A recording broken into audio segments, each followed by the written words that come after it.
Two matchups featured the top two teams in the league. The BCHS Eagles are soaring to start SYL play, but would they be clipped by the Ridgeview Wolfpack? We'll have plenty of highlights from that game. And the Stockdale Mustangs have been showing out this year with some stellar performances. Sneaky too. Would it continue at Liberty? Well, we'll show you who got the upper hand in the big SWYL matchup. Friday Night Live starts right now. You're watching Friday Night Live, brought to you by Kern Schools Federal Credit Union. Together, we have something special.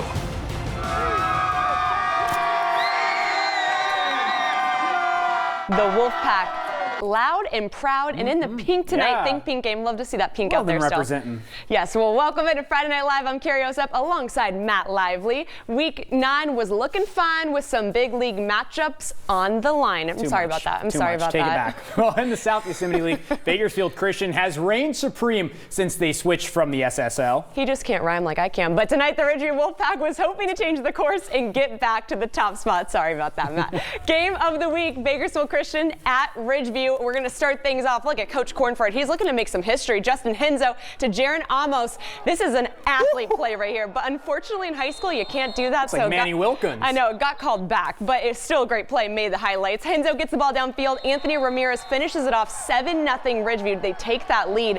The following drive, though, BCHS is going to answer. Dominic Gamboni finds Ronnie Simrell, who makes some cuts and some moves and gets himself all the way into the end zone. It's tied up at 7. And then in the second quarter, it's Ramirez again, gets the snap into the end zone, 14-7 lead at the half. Ridgeview would get another score in the second, but BCHS trying to make moves in that second half. Gamboni here to Krishan Kizzy with the crazy catch, one-handed catch, deep shot. It's good. That would set up this play. Darren Carr loves seeing that. Yeah, you can tell, he right? does. Could you tell? Oh, yeah. This play here, Gamboni to Chris Gutierrez, lays out for the catch. Are you kidding me? Incredible big-time play for Gutierrez. Eagles get 2 more. That cuts Ridgeview's lead to 29-22. It's supposed to be quarterback genes in the Carr family, but he's watching all the wide receiver genes. We love seeing it. But guess who this is? Ramirez, again, he wasn't done. Rushes for his 4th score of the game. It's why he wears number 4 in his jersey, I've heard. Then he's going to get a catch. This time, though, a defense gets the interception. Wolfpack making history tonight, beating Darren Carr in a league game for the first time, staying perfect in the South Yosemite League while the Eagles are 2-1. The Wolfpack went on to take those Eagles out 36-22. You're fine. Big fashion. We love an underdog win. Now to some more SYL action. The Golden Valley Bulldogs squaring off against the Tehachapi Warriors. It was cold out there first quarter. Tehachapi's Jake Ty with the keeper pushes it over the line for the touchdown. It was 6-0 Warriors. Hey, did we mention it's homecoming? Later in the first, Ty with a short pass to Tyler O'Brien, who puts the pedal down to the metal, a 55-yard score, and it would be 12-0 Tehachapi. This is one of their bigger leads of the season, I'd have to assume so far. They want that win.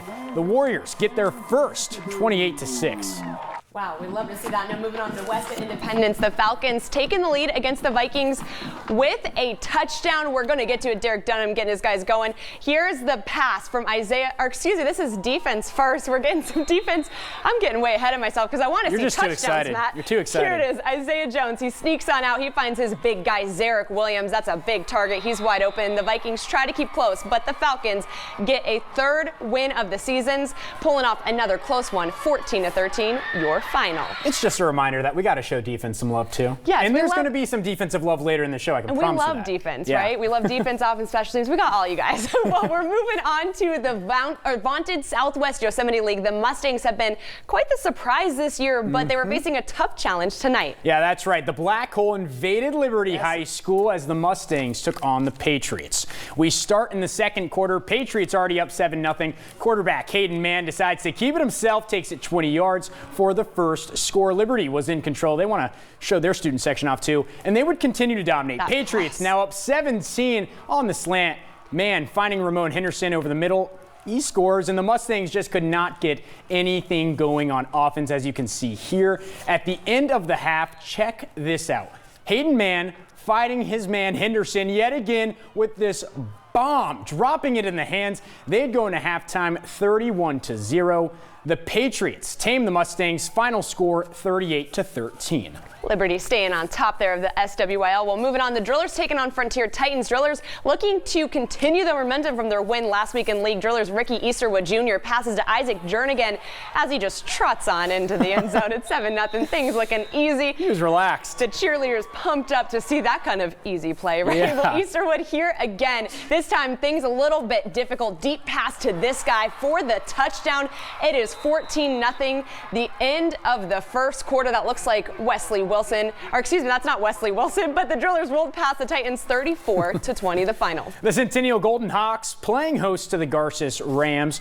Garces kicking off here after the last score of the game before our cameras were rolling. Centennial's Morgan Dutton picks up the ball for a nice run, but there's a flag. So that would be coming back late in the third after a regroup. Centennial's Max Ritchie, he's going deep and he finds Carson McKinley, but can't bring it in. You see the flag. It was pass interference against the Rams, but those Garces Rams went on to win 41-3. Well, the Highland Scots had plenty of style on the field tonight. We know that they got those bagpipes. Love to see that. But running up a major offensive performance on Foothill also helps. Yeah, Carrie, the real style actually happened off the field. In this week's Fandemonium, we got sideways, twisted, and low. You did? No.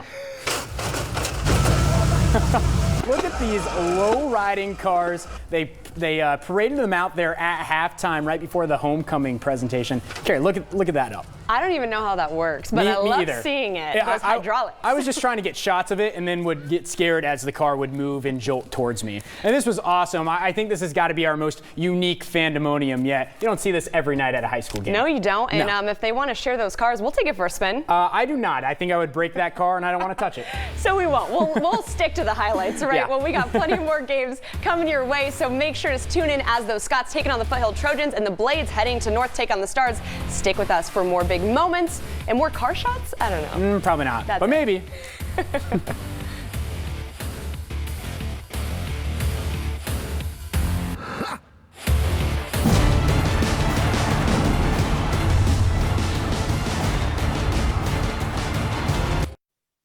Welcome back to Friday Night Live. The pink pom-poms, I love those. You know, I like how she just stole the show. Usually it's a whole group. That took some confidence there. I respect her. That's my girl. That's my girl.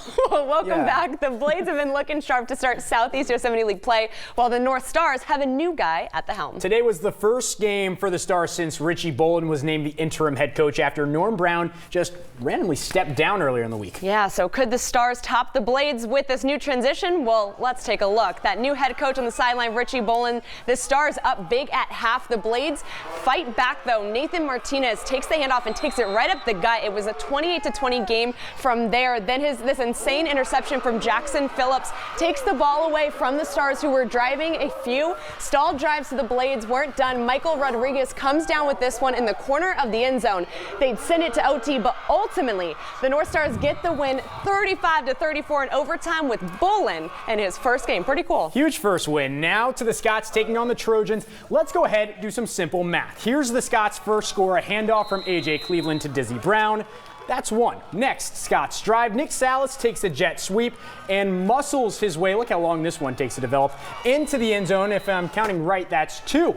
The best of things come in threes. Yeah, Cleveland finds his favorite receiver, Shabazz Muhammad, and they're up 4 scores, and that must have made Nick Salas jealous because he then gets hit on a slant, takes it to the house. This is all in the first half. And hey, just for good measure, let's hit Muhammad one more time. That's 5 scores in the first half. My goodness, Scots. They roll to another big win, beating the Trojans 49-8. Looking good in that Southeast Yosemite League. Well, the South Rebels taking on the Miramonte Lions. The Rebels would go on to win by a big-time score, 43-6. Wow. South has been looking good. Miramonte has kind of struggled, but yeah, good win for the Rebels. Well, the top team in the South Sequoia League, that would be the Kennedy Thunderbirds. We know them well, right? Obviously. They were off last week, and tonight they were looking to continue their dominance. Trying to stay undefeated, the Thunderbirds were taking on the McFarland Cougars on the road. We start in the first quarter, a little national anthem here. McFarland quarterback Julian Avila. He's going to take this one to the house with the keeper. It would put the Cougars up. Look at that speed, just burns everybody to the sideline. Shortly after, though, however, the Thunderbirds, of course, would answer back. Steven Lucas hands the rock off to Antonio Meza in the backfield. Meza takes it to the house, giving Kennedy the lead late in the second quarter. Avila, he's got the ball, looking to make something happen. Looking for a receiver. It's picked. My goodness, kind of just fell right into his hands. Anthony Orozco grabs it. Hurdles another McFarland. Yeah, I like the leap at the end. The Thunderbirds storm past the Cougars 44-12. What's up, Mario Mion with you guys waiting and then going. I love it. Homecoming action at TAP tonight. To the action on the field, though. Chavez with the ball. It's handed off here to Jonathan Rivas. He takes this one, finds the gap, 15 yards for the touchdown. But, of course, the Wildcats respond. Garrett Jeffries would find Jacob Ellis wide open in the end zone. Chavez regains control, though. Cameron Huerta evades the Wildcat, passes to Christian Fernandez. Big play. Looks like Patrick Mahomes there. I know, and hey, Mahomes is down. Maybe they can use Huerta now. Yeah. The Titans take down the Wildcats 35-17. Is the NFL doing that straight from high school thing yet? No. The Wasco Tigers, they were traveling to Southeast Kern County, take on the Arvin Bears. And Chad Martinez's team, the Tigers, came out on top 28-0. Well, of course, we still got more action, and it's some of these players, hey, I tell you, they're ready for the NFL. I put them in. I'd put them up there. Chiefs, Andy Reid, give them a call. Well, we have our favorite part of the show coming up, showing the top plays and the top athletes on the top 3 on 23. We'll see you next.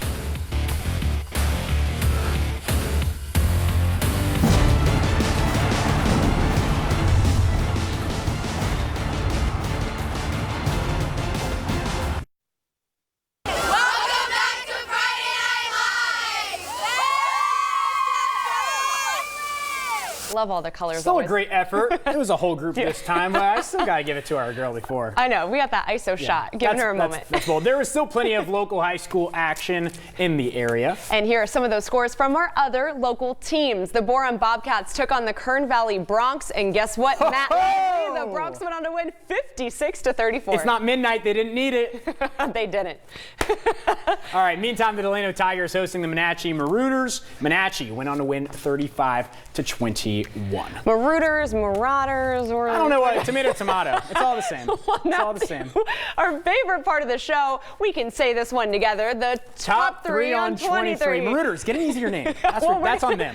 We're starting off with the number 3 play of the night. It's Liberty senior Jake O'Connell with the pick 6. He gets the ball and just speeds his way all the way to the end zone. Woo! A little juke at the end. That's a Big Ten play. That's like a little Mar Jackson. And Mustangs slip in there, but hey, we love it. Yeah. Moving on to number 2, it's BCHS. Dominic Gamboni finds Chris Gutierrez, who goes full horizontal. Whew, goodness gracious. Put him in center field. That could be a leaping catch. That's your number 2 play. And he was happy about it, you can tell. Well, the top play of the night, East defender Jackson Phillips, a bad man. Look at this interception again, the one-handed, my goodness. Either he has Stickum or the strongest hands in all of Kern County. If you need someone in the oil fields, you call that man. Honestly, I don't know if I could ever do that in my life. No. Just stop the ball mid-action. Stop the ball. We love that. Even the opposing sideline went nuts. I mean, it was like when it's a big play, it's a big play. Well, that will do it for us on Friday Night Live for Week 9. We will see you guys for Week 10. So if 9 was fine, what's 10? Divine. Or, yeah, we'll take that. Thanks. We will see you guys next week.